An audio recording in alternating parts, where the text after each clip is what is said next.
G'day YouTube, Down to Bricks here. Watcha Building.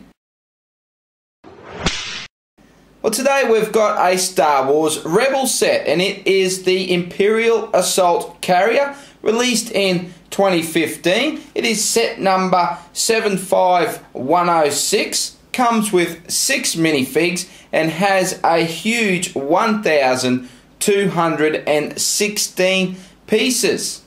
As per usual, we will start with the minifigs, but this set does have a heap of play features, so we're going to go through all of that. Of course, there will be a comparison, and then we'll wrap it all up with my final thoughts. But let's get stuck in and check out those figs.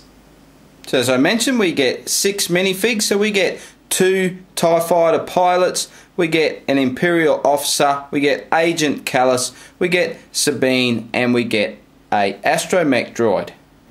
So again, we get some outstanding minifigs in this set. That Sabine helmet is superb, and I love that clear dome on the astromech droid. And there they are without their accessories from the back, and the rear face printing. First things first, we have a handle on top here, allows you to pick the whole craft up and swoosh it around. So a lot of fun there. On the front we have a sticker above the windscreen, and that cockpit piece lifts right up to allow you to fit a minifig inside. On the side here we have a sticker along there, and this panel here lifts out. You can just slide the tray out. You have a couple of spare spring-loaded shooters. On each side of the wing is where the spring-loaded shooters are fitted. That does look rather cool from the back, doesn't it? And if you rotate this engine here, you can actually spin your gun turrets around. So that's a pretty cool feature. And of course it just has the little stud shooters. On this side you have your little communications radar, and that whole panel just lifts straight off to reveal the interior.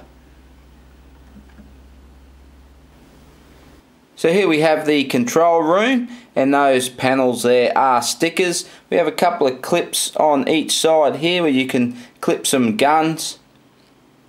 And under the seats on each side there, these panels actually lift up to reveal a weapons crate, sticker on top, and spare studs.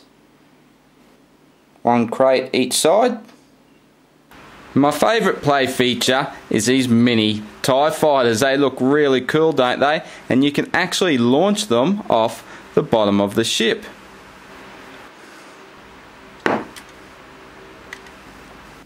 So the way that works, you have these little Technic pins, you have 2 each side, and if you give them a press,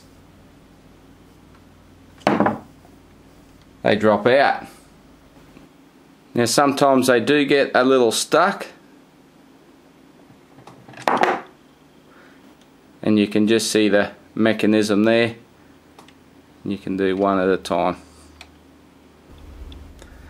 So just a closer look at the little TIE Fighter, and that is a printed dish on the front.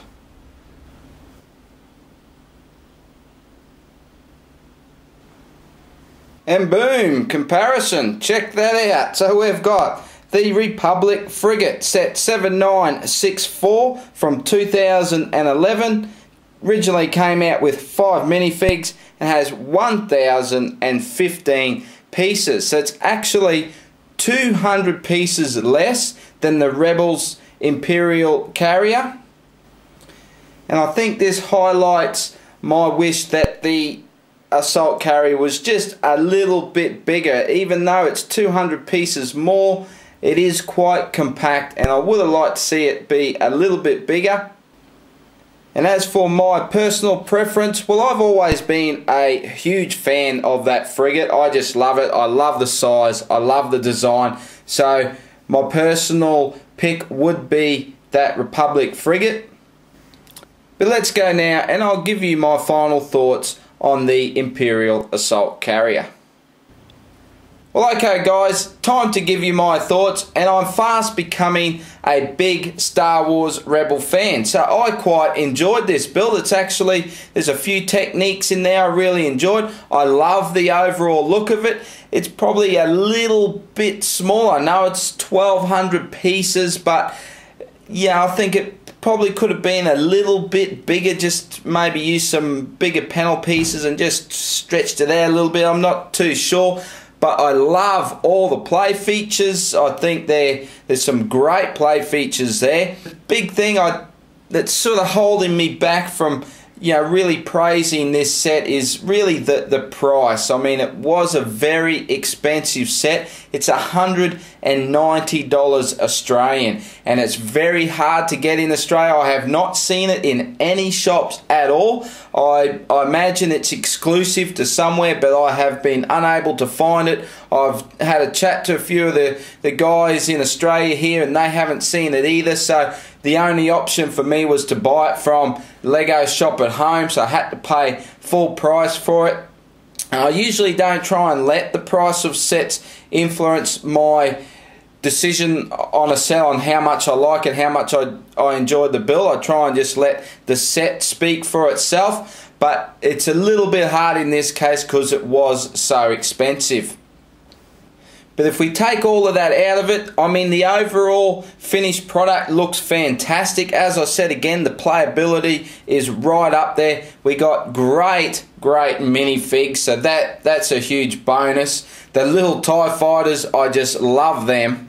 But as my final recommendations on whether I think you should get this set, I mean, if you're a huge Rebels fan, I definitely recommend it. But because of the price, it's going to push the limit for a lot of people whether they should get this set or not. And quite honestly, there's a lot of other great Lego out there that you could put your money towards. So it's a real tough one because I do really like this set. And again, if you're a big Rebels fan and you're looking at adding this to your collection, you're not going to be disappointed with it. It's just going to take you a little while just to save up those pennies. Well, I hope you guys enjoyed this Star Wars Rebel Watcha Building review and comparison. Please give me a thumbs up, that would be awesome. Leave some comments below, we can have a bit of a chat about this set. I'd love to know what you guys think about it.